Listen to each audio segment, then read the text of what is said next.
Fala pessoal, tranquilo?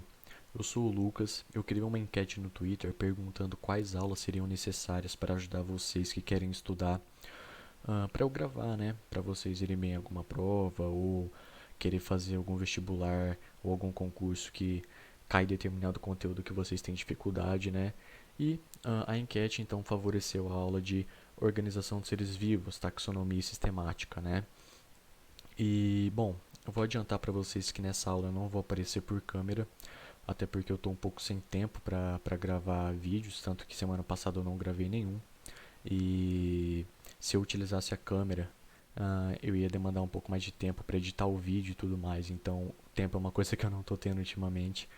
E por isso a aula vai ser um pouquinho mais parada, mas também adianto que a aula está completa, beleza? Tá, é bem facinho esse conteúdo também. Então, antes da gente aprender essa imagem aqui na direita, vamos entender como precedeu tudo isso, vamos entender o histórico desse estudo, né?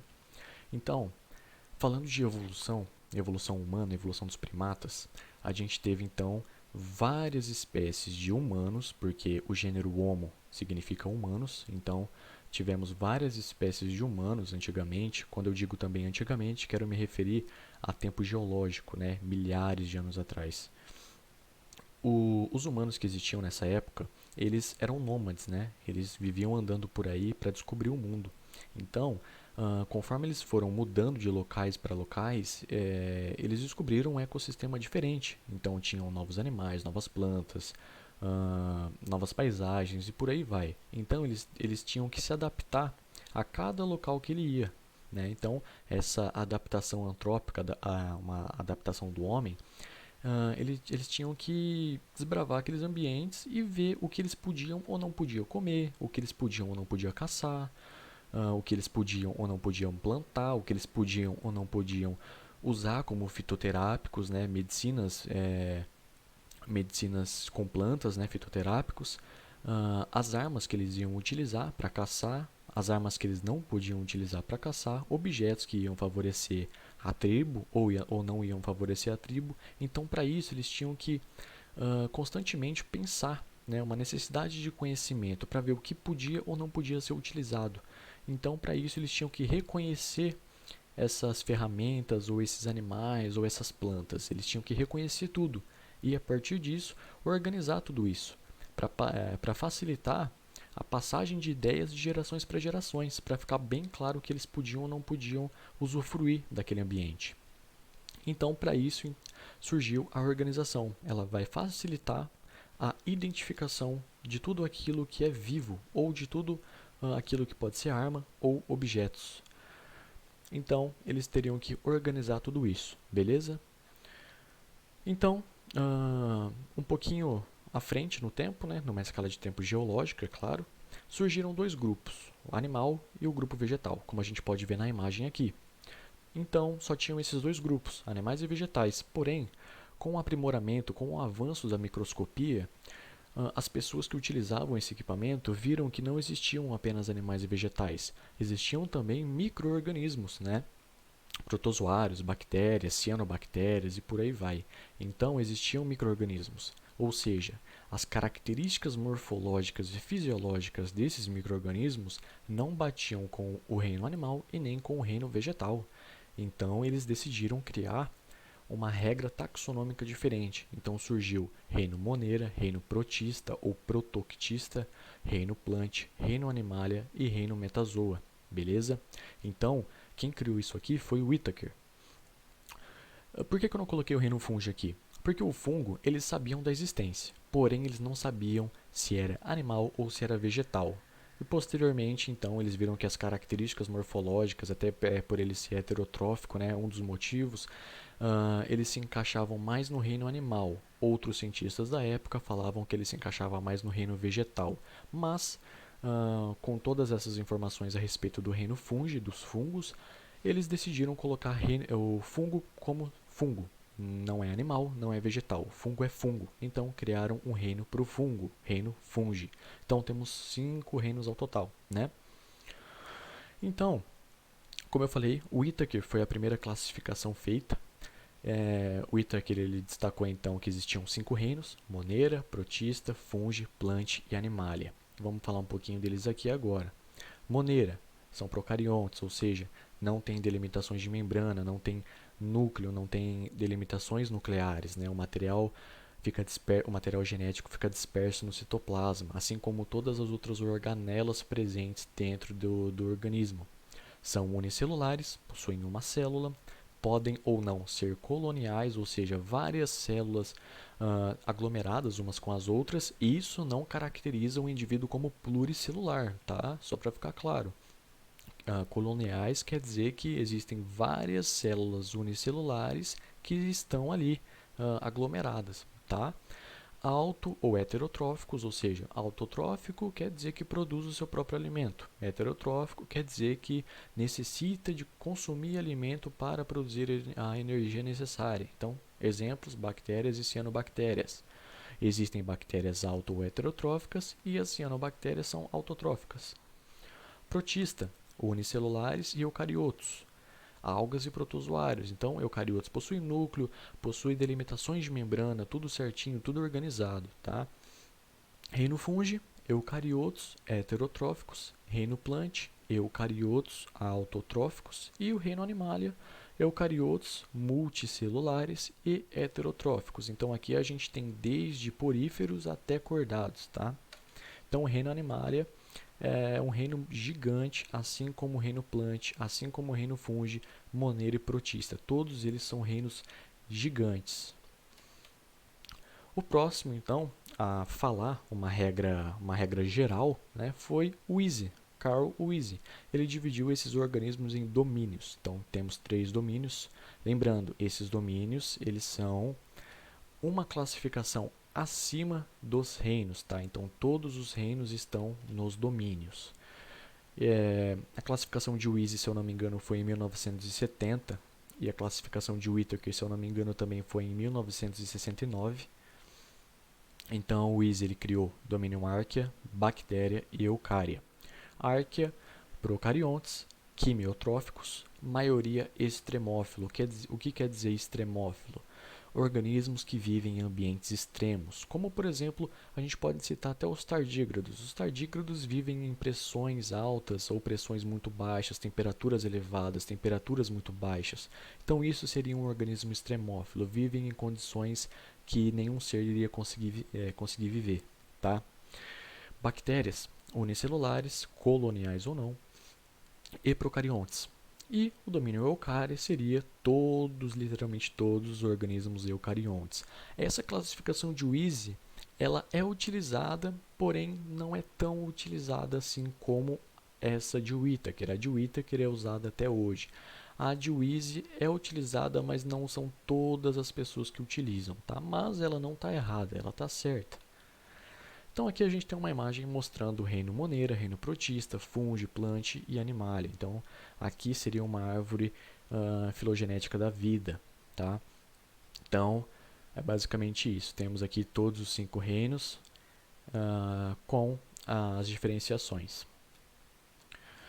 E posteriormente, em 35, surgiu o sistema Nature. Lembrando, então, posteriormente, na verdade não, né? A gente vê aqui que o Linneu ele criou o sistema de classificação um pouco antes de Whittaker e de Weese, tá?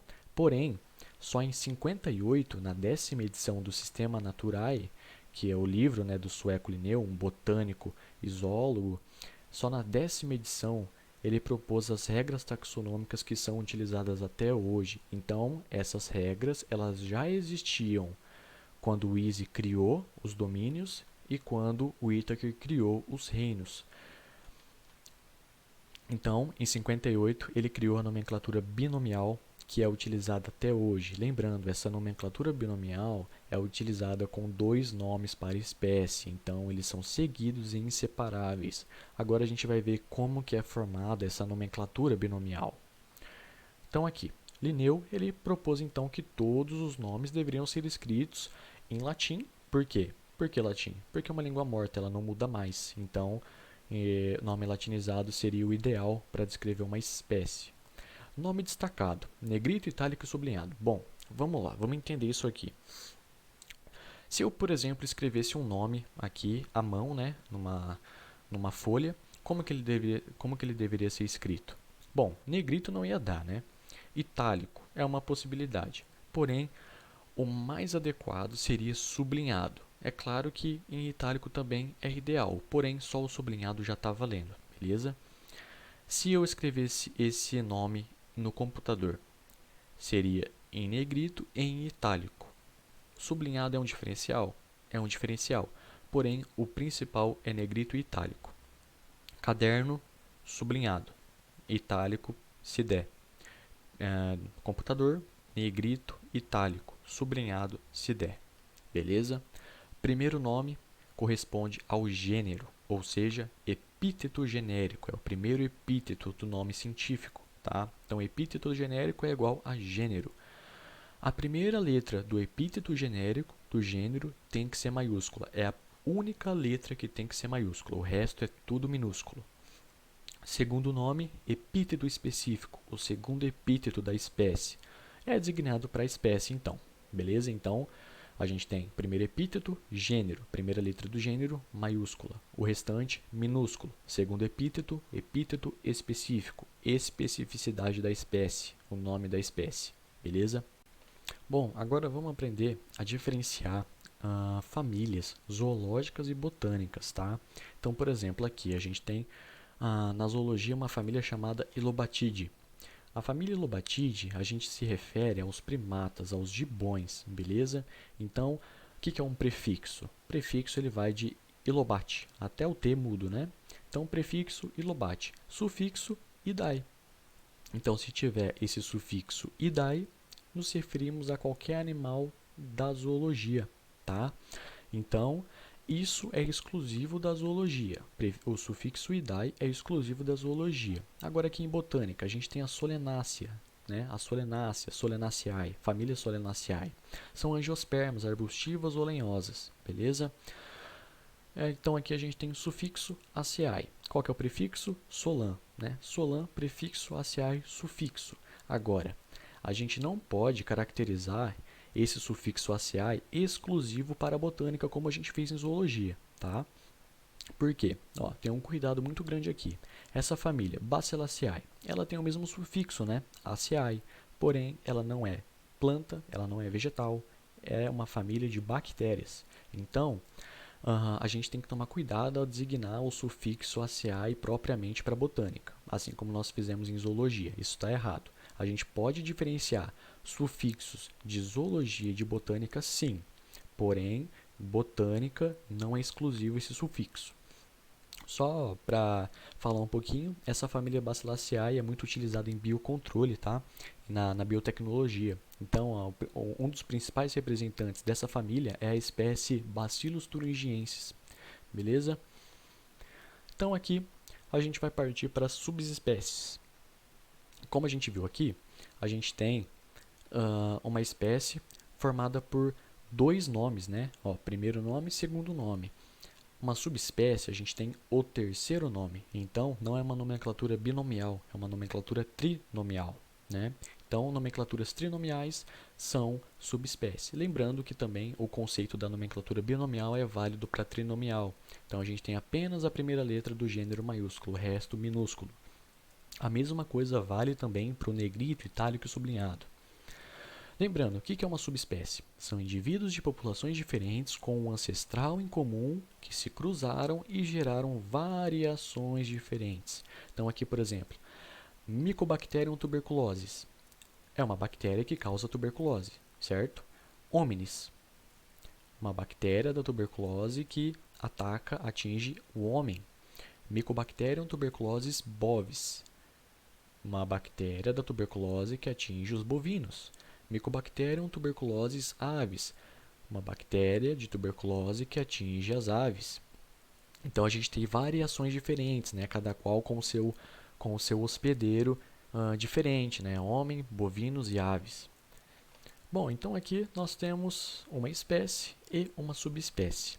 Então a espécie aqui, primeiro epíteto genérico, segundo epíteto específico, primeiro epíteto genérico com a letra maiúscula, né? A primeira letra maiúsculo, o restante minúsculo. Então, Tênia saginata, a tênia do boi, tá? A tenise. Então, se a gente tirasse o saginata daqui, e deixasse só Tênia, seria o gênero. Então a gente poderia colocar vários outros tipos de espécies, por exemplo, Tênia solium, se a gente acrescentasse um solium aqui ao invés do saginata, seria a Tênia do porco, né? O cisticercose. Então nós podemos mudar a espécie se for apenas o gênero aqui. Então, aqui na de baixo temos 3 nomes, uma nomenclatura trinomial, ou seja, é uma subespécie. Canis lupus familiares, famoso doguinho caramelo que a gente vê por aí que representa o Brasil, né? Ou qualquer doguinho que a gente tem em casa também. Então, a gente pode escrever ele de duas formas: Canis lupus familiares direto, apenas com a primeira letra do epíteto genérico em maiúsculo, ou também podemos escrever Canis lupus var, de variação, familiares. Por que esse var? Por que essa variação? Lembra, é uma subespécie. Então, indivíduos de um mesmo ancestral, populações diferentes, né, de um mesmo ancestral que se cruzam, geram variações diferentes. Então, por isso, colocar o var aqui. Tá? Podemos escrever das duas formas. Lembrando, se caso você queira escrever da segunda forma, esse var ponto vai ficar do mesmo jeito que o anterior, sublinhado, negrito e itálico, beleza? Só um outro exemplo aqui, ó. Eu falei da família Bacilliaceae, né, que não se encaixa em botânica, porque é uma família de bactérias.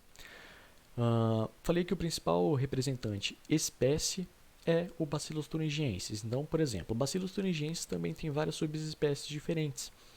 Então, iria ficar, por exemplo, se eu fosse escrever direto, vou falar uma subespécie, Bacillus thuringiensis Courstac. Ele ia ficar do mesmo jeito que está escrito Canis lupus familiares. Se eu quisesse escrever do outro jeito, Bacillus thuringiensis var Courstac ou var Aizawa, por aí vai, tá? São subespécies diferentes.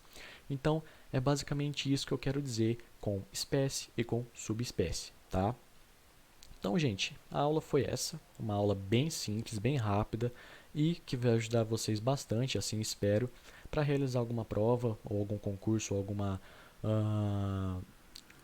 algum vestibular, tá? Caso vocês queiram tirar dúvidas, pedir slide ou dar ideias de aulas diferentes ou alguma coisa que eu possa fazer diferente aqui no canal para auxiliar vocês, meu e-mail é esse, meu Twitter é esse Twitter aqui é novo porque eu recuperei a minha conta, né? Ele não tinha aparecido nos vídeos anteriores, eu consegui recuperar a minha conta que eu nem sei porque eu tinha perdido ela. E meu Instagram, né? Tem a minha página de biologia aqui que eu não estou utilizando muito e o meu perfil pessoal do Instagram. Beleza? Então essa foi a aula, espero que vocês tenham gostado. Se puder deixar um likezinho aí, se inscrever no canal e também passar a informação desse canal para outras pessoas, para assim a gente ajudar uma gama de pessoas bem maior do que já estou ajudando, né, tentando ajudar. Seria muito interessante para o canal e também para as pessoas que não possuem um dinheiro para pagar um cursinho online ou também querem estudar de formas diferentes nessa quarentena. Vale lembrar também que como estamos em quarentena, todo mundo tem que ajudar todo mundo e essa é a minha forma de ajuda a vocês, beleza? Espero que vocês tenham gostado e tenham um ótimo dia.